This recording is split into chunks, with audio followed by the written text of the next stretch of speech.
La transition énergétique, quels sont les enjeux? De l'énergie, on en a besoin tous les jours et partout. À la maison, pour se chauffer ou pour s'éclairer. En ville, pour se déplacer. Ou encore dans nos usines pour faire fonctionner les machines. Depuis la révolution industrielle, le nombre d'habitants sur Terre a été multiplié par 7.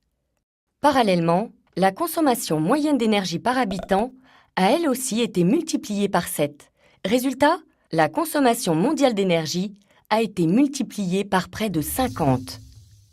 Aujourd'hui dans le monde, 80% de cette énergie provient des énergies fossiles, c'est-à-dire riches en carbone. C'est le pétrole, le charbon, le gaz naturel. Elles sont bien réparties sur la Terre et bénéficient d'un rendement énergétique élevé. Mais attention, ces énergies diminuent petit à petit, même si de nouveaux gisements sont découverts, car leur renouvellement nécessite plusieurs dizaines de millions d'années.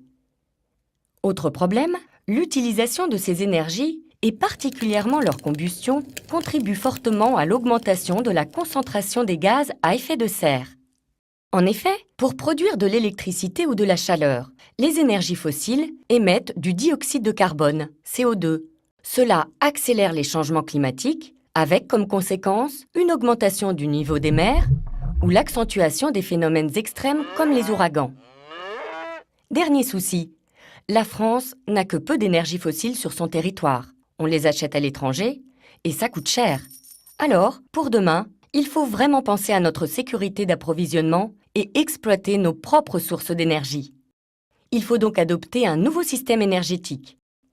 Moins de gaspillage, plus d'efficacité énergétique et plus d'énergie renouvelable.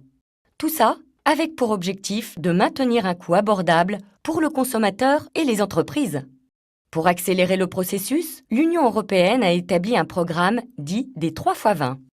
Concrètement, en 2020, il faudrait avoir réduit de 20% nos émissions de gaz à effet de serre, atteint 20% d'énergie renouvelable et accru de 20% notre efficacité énergétique.